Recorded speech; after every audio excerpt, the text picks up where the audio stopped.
Hey guys, so today's video is a little bit overdue, but I wanted to sit down and film it for you. Today I'm talking about the best eyeshadow palette releases of 2018. 2018 was like the year of eyeshadow palettes.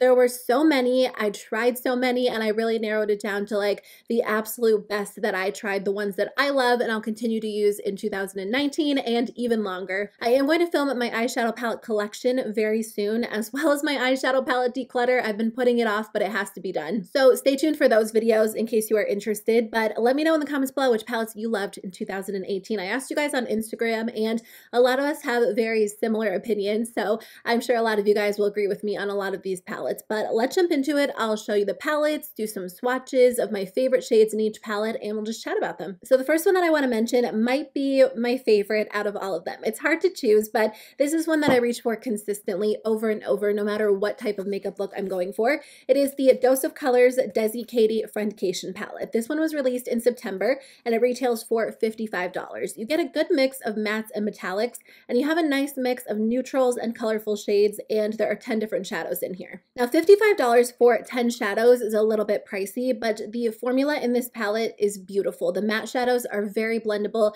They're very smooth and easy to work with. They're not overly powdery and they hold their pigmentation as you blend them onto the eyes. And the metallic shadows are such an interesting texture. I don't find that I really have any metallic shadows like these in my collection. They are like foiled metallics and they look so gorgeous, and you can just use your finger and get just like such a pretty shiny look. It's just like the perfect color combination. You can get so many different looks, and every single color in here goes really well with all of the other colors, and I just find that I get really easy, seamless looks, whether I'm doing a neutral look or a colorful look. Even though this is a little bit more of an expensive palette, especially compared to some of the other palettes I have in today's video, I do think it's worth every single dollar. If I lost this palette, I would totally run out tomorrow and grab it again because it is a staple in my collection. The next palette I want to mention is the Urban Decay Born to Run palette. This one was released in June. It retails for $49 and you get so much variety in this palette. I think this is probably one of the best palettes that Urban Decay has done. What sets this palette apart from other palettes is that you get 21 different shadows in one palette, but it's still not an overly large or bulky palette. It is a little bit longer than some palettes I have in my collection, but it's easy to travel with, it's easy to store, and a lot of palettes that come with 21 shades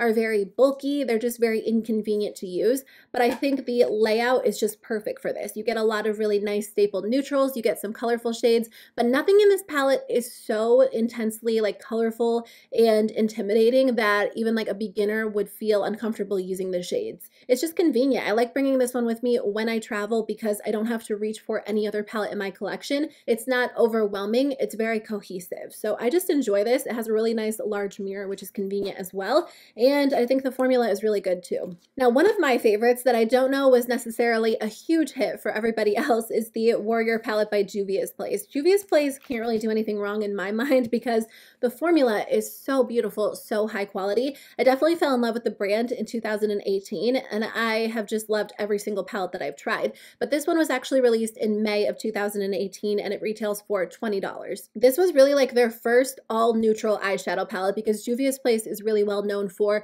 their colorful shadows or their neutral and colorful palettes, but this one comes with 9 neutral shadows. And I remember the first time I opened it up on camera, I was literally shocked at how large the pans are because I thought it was going to be a little bit of a smaller palette. You get a nice mix of warm tones and cool tones in here, and the formula is just gorgeous. If you guys have never tried Juvia's Place, you're totally missing out. The metallic shadows are so rich and pigmented. They're the most beautiful metallic shadows that I've ever tried, and the matte shadows are nice, like they're creamy matte, so I find that sometimes I have to work to blend them a little bit more than like a powdery matte, but I find that they stay in place so well all day long, and I really like this palette. I'm kind of cheating with this palette because it was actually released in December of 2017, but I feel like a lot of us didn't get ours until 2018, or didn't really get a chance to play around with it until January of 2018, so I am including it in today's video. It is the Too Faced Chocolate Gold palette. So this one retails for $49, and I feel like this is a little bit of an underrated palette just because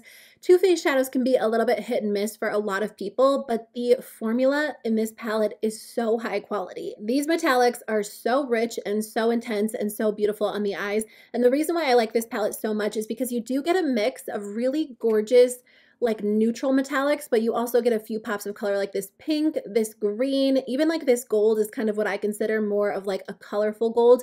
And then on top of that, you do get 4 staple mattes, but that just makes this palette a lot easier to use because you can go in with these mattes to kind of kick off your makeup look and then take any one of the metallic shades and place it all over the lid or on the lower lash line, and you just get the most beautiful, I want to say like pop of metallic. Like it's just so gorgeous, so shiny, so easy to work with. And this is still one of my favorites, even after a complete year. I just don't think there were a lot of metallic palettes that were released in 2018 that actually beat this one. So if you're looking for a good Too Faced palette, a good metallic palette, this one's a great option.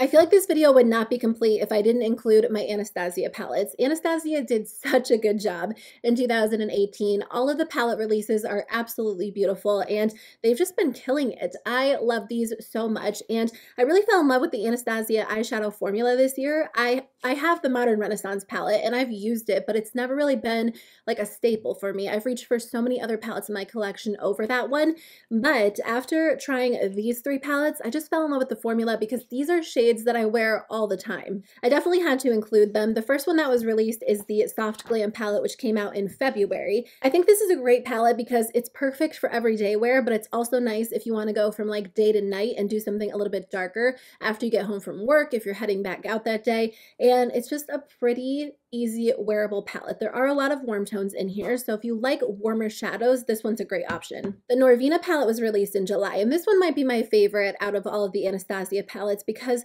there are a lot of gorgeous shades in here. Now it is a purple pink neutral palette. A lot of people aren't into this palette because it only has a few pops of pink and a few pops of purple, but honestly that's all that I need because I can create a lot of different looks using the pinks and purples in here, but I can also pull in some of the neutral colors to tone it down a little bit or do more of like an everyday gold eyeshadow look for me. So I think that this one is a good option if you like neutrals but you kind of want to play with color or do like a pop of pink or purple on occasion, and I honestly just really enjoy it. Now the Sultry palette was released in October and I tried to avoid this one for a long time. I didn't think it was going to be a necessity in my collection because it is a very neutral palette, but I was wrong. I'm wearing the shade Rose Quartz today all over the lid along with shades from the Soft Glam palette, but I've been wearing this a lot lately. I've been wearing a lot of cool toned looks, so pretty much any cooler look that you saw in January, I was wearing this palette, and it's just fun to play with. Like there are so many gorgeous metallic shades in here, so many staple neutrals,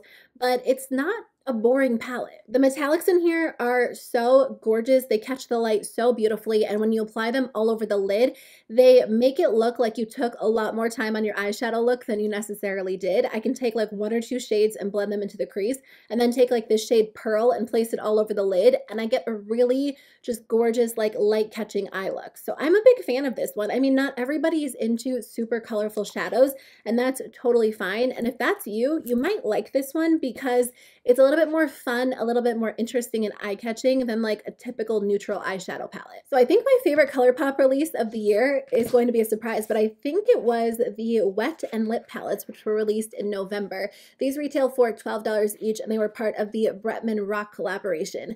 I think these palettes are so underrated. They were definitely overlooked because a lot of people just kind of wrote them off and said they were the same as the Sol Imar palettes, which were released, I think, in the summertime, but they're not. They're definitely different. Those palettes were more so neutral palettes with pops of color, and these are more so colorful palettes with pops of neutral. My favorite out of the two is definitely the Wet palette because there are so many gorgeous blue shadows in here, and you do get a few neutrals. You get 2 browns, you get this silver, which I kind of count as a colorful shade because you can layer it over any of these metallics and it just transforms the look and creates like a whole new shade. So even though you only get 8 shadows in here, there are so many different looks that you can do, so many endless possibilities, and it's just fun to play with.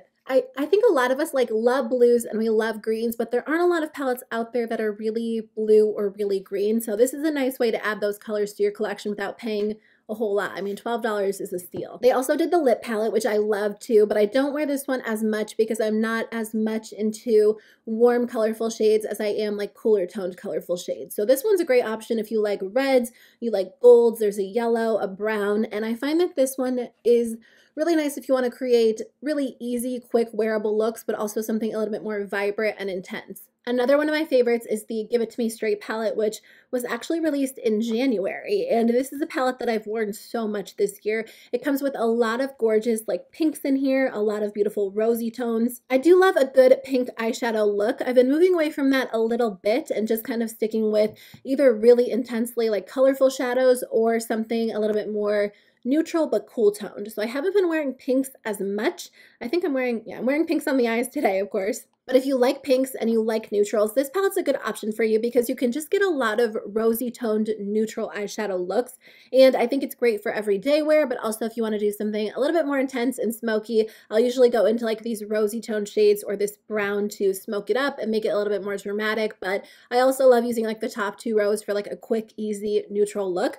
Because the shadows blend so easily, their palettes are always kind of like my go-to palettes for everyday looks. The last palette that I want to mention is kind of like an honorable mention because it's not necessarily the most high quality palette that I tried in 2018, but it definitely is something that I used a lot. It is the Face Candy Atlantis palette, and this one comes with 12 different shadows. It was released in June of 2018, obviously, but it retails for $14. You can definitely tell that mine's been used. I reached for this so many times over the summer because it comes with a lot of gorgeous blues and greens, and I really love blue and green shadow, and this has a great mix of mattes and metallics. The metallics in this palette perform perfectly. They're so easy to work with. They're so rich and vibrant. The matte shadows are definitely powdery. So you're going to get a lot of fallout. You're going to have to blend them and build them up because they don't necessarily hold their pigmentation that well as you layer them on the eyes. But if you're willing to work with them and take a little extra time when you're doing your eyeshadow look, you will not be disappointed by the final look. There are just some gorgeous colors in here, and I really, really am happy that I added this to my collection. Like $14 is a great deal just to have some colors to play with, to use when I do want to do more of like a vibrant, intense eyeshadow look. So keep in mind, like Face Candy eyeshadows aren't necessarily like the best in terms of quality, but they do have some really affordable palettes that are really gorgeous. And if you don't use a lot of color, but you do want to play with it on occasion, it might be a good way to try out these shades and not spend a ton on something you won't wear all the time. So that is the end of my video. I just wanted to go through and share my favorite palette releases of the year, but make sure you guys let me know in the comments below which palette releases were your favorite and which ones you think you'll kind of use into 2019, because I would love to hear from you. I'm excited to see what the brands release in 2019, even though I'm cutting my palette purchases way back. I'm just doing one palette a month, so we'll see how that goes. But anyways, I hope you guys have a great day, and I'll see you very soon with a new video. Bye.